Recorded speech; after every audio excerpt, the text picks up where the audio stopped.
கொஸ்மல்லி என்று சொல்லி அடையாளப்படுத்தப்படுற ஒரு குழுவால் நடத்தப்பட்டிருக்கிறதா சந்தேகிக்கப்படுற ஒரு துப்பாக்கிச்சூடு சம்பவம் ஒரு மயானத்துக்குள்ள இன்னைக்கு பதிவாகியிருக்கு.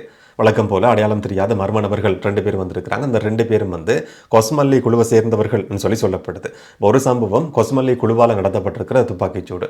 இன்னும் ஒரு சம்பவம் பதிவாகுது. அதே கொஸ்மல்லி குழுவை சேர்ந்த ஒரு 24 வயதான இளைஞர் துப்பாக்கிச்சூட்டுக்கு இலக்காகி காயமடைஞ்சிருக்கிற சம்பவம். இந்த மாதிரி 2 துப்பாக்கிச்சூட்டு சம்பவங்கள் பதிவாகியிருக்கு.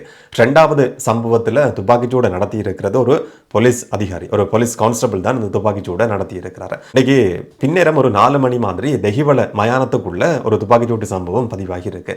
வழக்கம் போல அடையாளம் தெரியாத 2 மர்ம நபர்கள் மோட்டார் பைக்கில் வர்றாங்க. ஒரு ஸ்கூட்டர் ரக மோட்டார் பைக் பயன்படுத்தப்பட்டிருக்கு.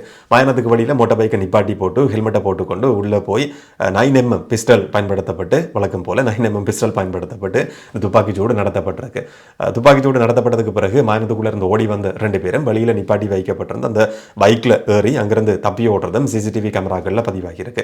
இந்த வீடியோவை நான் ரெக்கார்ட் பண்ணும் வரைக்கும் இதோட சம்பந்தப்பட்டிருக்கிற அந்த துப்பாக்கிதாரிகளோ இல்லாட்டி இதுக்கு உதவி செய்தார்கள் என்று சொல்லி சந்தேகப்படுற யாருமோ கைது செய்யப்படலை. விசாரணைகள் ஆரம்பிக்கப்பட்டிருக்கு. இதுல சுடப்பட்டு காயமடைஞ்சிருக்கிற நபர் இப்ப கலுபுவில வைத்தியசாலையில் அனுமதிக்கப்பட்டிருக்கிறாரு.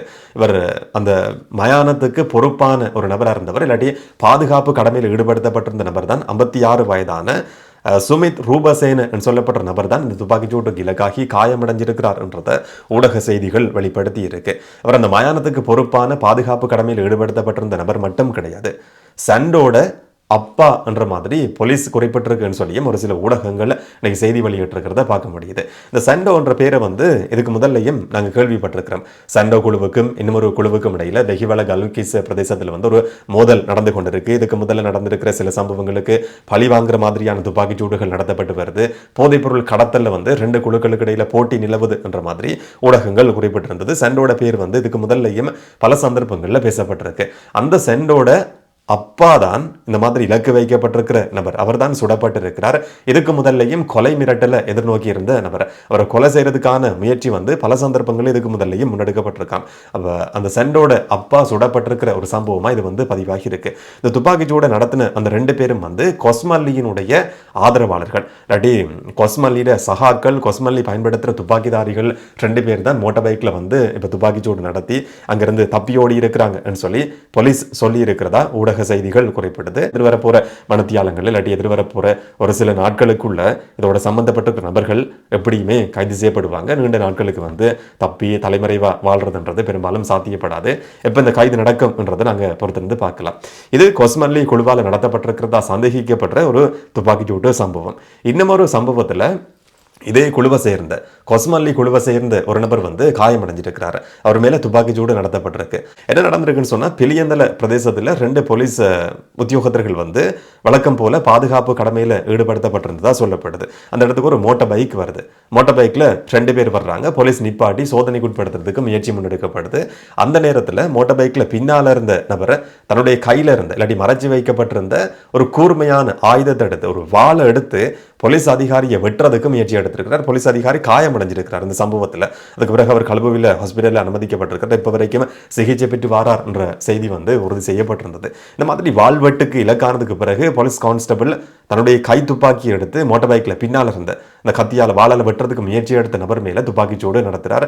அதுல அந்த வாழால வெட்டுறதுக்கு முயற்சி எடுத்த 24 வயதான இளைஞரும் காயமடைஞ்சிருக்கிற சம்பவமும் பதிவாகியிருக்கு. அந்த நபர் தான் கொஸ்மல்லி குழுவை சேர்ந்தவர் சொல்லி அடையாளப்படுத்தப்பட்டிருக்கிறார். இந்த சம்பவம் பதிவானதுக்கு பிறகு அந்த மோட்டார் பைக் ஓடி வந்த நபர் அந்த இடத்துல இருந்து தப்பி ஓடி தலைமறைவா, இப்ப வரைக்கும் தலைமறைவா தான் இருந்து கொண்டிருக்கிறார். இப்ப வரைக்கும் கைது செய்யப்படலை. இந்த வீடியோவை நான் ரெக்கார்ட் பண்ணும் வரைக்கும். ஆனா அந்த 2 பேரும் பயணம் செய்திருக்கிற மோட்டார் பைக் அதுக்கு பக்கத்துல ஒரு இடத்துல வீட்டுக்கு பின்னால மறைச்சு வைக்கப்பட்டிருந்த நிலையில் போலீசால கண்டுபிடிக்கப்பட்டிருக்கு. இந்த சம்பவம் பதிவாகிறதுக்கு முதல்ல இந்த மாதிரி போலீஸை வெட்டுறதுக்கான முயற்சி, போலீஸ் வெட்டப்பட்டிருக்கிற சம்பவம், போலீஸ் நடத்தி இருக்கிற துப்பாக்கி சூட்டுக்கு முதல்ல குறிப்பா அதிகாலையில 1:30க்கும் 2 மணிக்கும் இடைப்பட்ட நேரத்தில் பிலியந்தல பிரதேசத்துல பொரலஸ்கமுவ பிரதேசத்துல, பிலியந்தலையில் இந்த துப்பாக்கிச்சூட்டு சம்பவம் பதிவானது. பொரலஸ்கமுவ பிரதேசத்துல இன்னும் ஒரு சம்பவம் நடந்திருக்கு. பொரலஸ்கமுவ பிரதேசத்துல இருக்கிற ஒரு வீட்டுக்கு போன அடையாளம் தெரியாத மர்ம நபர்கள் 4 பேர் ரெண்டு மோட்டார் பைக்கில் வந்து 4 பேர் போயிருக்கிறாங்க.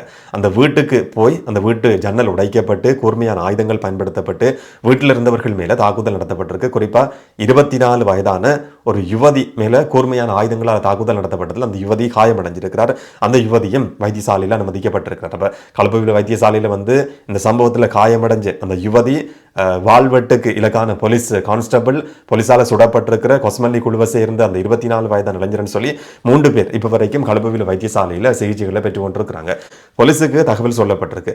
போலீஸ் அந்த இடத்துக்கு போய் விசாரணைகளை நடத்தி கொண்டிருந்த சந்தர்ப்பத்தில் போலீஸுக்கு வந்து ஒரு தகவல் கிடைச்சதா சொல்லப்படுது. வீட்டில் தாக்குதல் நடத்தினதுக்கு பிறகு போதைப் பொருள் எடுக்கிறதுக்குன்னு சொல்லி எங்கேயோ ஒரு இடத்துக்கு வந்து அந்த 2 பேரும் போயிருக்கிறாங்க. இப்போ போலீஸ் வந்து துரத்தி போய் இல்லாட்டி கைது செய்யறதுக்கான முயற்சி முன்னெடுக்கப்பட்ட நேரத்தில் தான் இந்த சம்பவம் பதிவானது என்ற மாதிரி ஒரு பக்கம் சொல்லப்படுது. இன்னும் ஒரு பக்கம் எதேச்சியாக நடந்திருக்கிற சம்பவம் 2 போலீஸ் உத்தியோகத்தர்கள் பாதுகாப்பு கடமையில் ஈடுபடுத்தப்பட்டிருந்த நேரத்தில் இந்த சம்பவம் பதிவாகி இருக்குன்னு சொல்லி 2 விதமாக பேசப்படுது. இது உண்மை இது பொய் என்றது தெரியாது.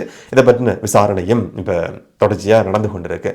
இந்த 2 சம்பவங்கள்லையும் கொஸ்மல்லி குழுன்னு சொல்லப்படுற ஒரு தரப்பு சம்பந்தப்பட்டிருக்கின்றதான் முதல் கட்டமாக தெரிய வந்திருக்கிற தகவல். விசாரணைகள் என்னெல்லாம் தெரிய வரப்போகுதுன்றதை நாங்கள் பொறுத்திருந்து பார்க்கலாம்.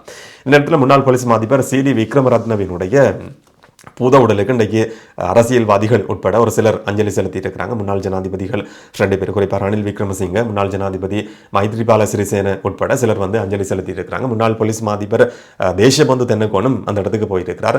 ஆளுங்கட்சி எதிர்கட்சி அரசியல்வாதிகள்னு சொல்லி நிறைய பேர் வந்து அந்த இடத்துக்கு போய் அஞ்சலி செலுத்தி இருக்கிறாங்க. நாளைக்கு அவருடைய சடலம் நல்லடக்கம் செய்யப்படும் சொல்லி எதிர்பார்க்கப்படுது. போலீஸ் மரியாதையோட இந்த இறுதிக்கிரியைகள் நடத்தப்படும் சொல்லி ஏற்கனவே நேற்றைய நாளில் அறிவிக்கப்பட்டிருந்தது. அந்த இடத்துக்கு போன சந்தர்ப்பத்தில் முன்னாள் ஜனாதிபதி மைத்ரிபால சிறிசேன ஒரு முக்கியமான விஷயத்தை வந்து குறிப்பிடுறாரு.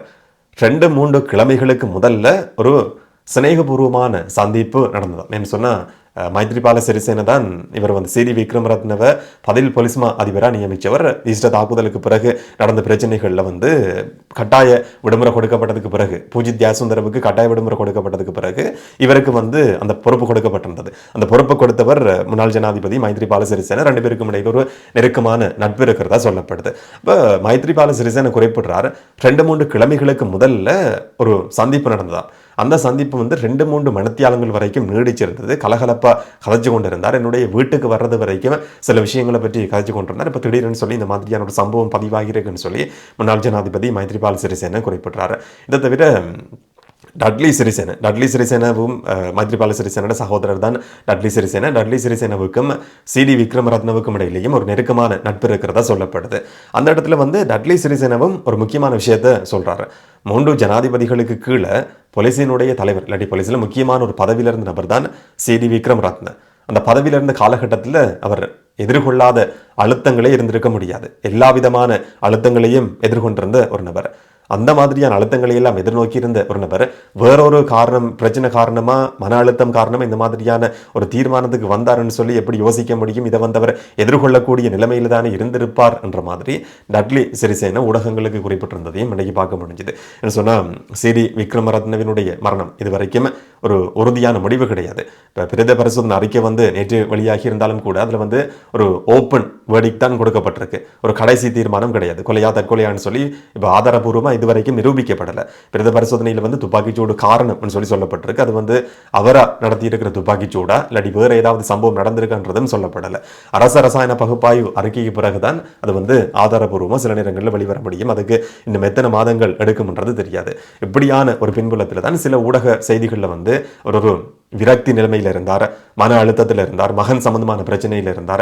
அதனால அவர் தன்னுடைய உயிரை தானே எடுத்திருக்கலாம் என்ற மாதிரியும் சில ஊடக செய்திகளில் வந்து குறிப்பிடப்பட்டிருந்தது. ஆனால் டட்லி சிறிசேன வந்து இந்த மாதிரியான ஒரு கருத்தை அன்னைக்கு சொல்லி இருக்கிறதும் கொஞ்சம் முக்கியமாக பார்க்க வேண்டிய ஒரு விஷயம். கொலையா தற்கொலையா என்றது எப்போ ஆதாரபூர்வமாக நிரூபிக்கப்படும் என்றதை நாங்கள் பொறுத்திருந்து பார்க்கலாம். இந்த சம்பவம் சம்பந்தமாக கதைக்கிற நேரத்தில் வந்து மறைமுகமாக இன்னைக்கு நாமல் ராஜபக்ச ஒரு இடத்துல உரையாற்றும் போது சொல்லி இருக்கிறார், ஏதாவது ஒரு சம்பவம் நடக்கிற நேரத்தில் இல்லாட்டி ஏதாவது ஒரு மரணம் சர்ச்சையான மரணம் நிகழும் போது ராஜபக்ச குடும்பம் மேலதான் எல்லாரும் விரல் நீட்டுறதுக்கு ஆரம்பிச்சிருக்கிறாங்க. ராஜபக்சர்கள் சம்பந்தமான தகவல் தான் எல்லா இடங்கள்லையும் பேசப்படுது என்ற மாதிரி நாமல் ராஜபக்ச வந்து ஒரு கூட்டத்தில் இன்னைக்கு உரையாற்றும் போது குறிப்பிட்டிருந்ததையும் பார்க்க முடிஞ்சது. பொதுவாக இந்த மாதிரியான சர்ச்சையான சம்பவங்கள் நடக்கிற நேரத்தில் நான் போட்ட வீடியோக்கு கீழேயும் ராஜபக்சர்கள் சம்பந்தமான நிறைய கமெண்ட்ஸ் வர்றது வளமையானது.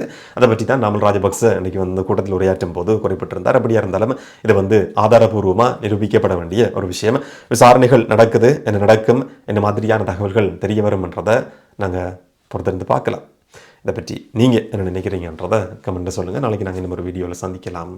வணக்கம்.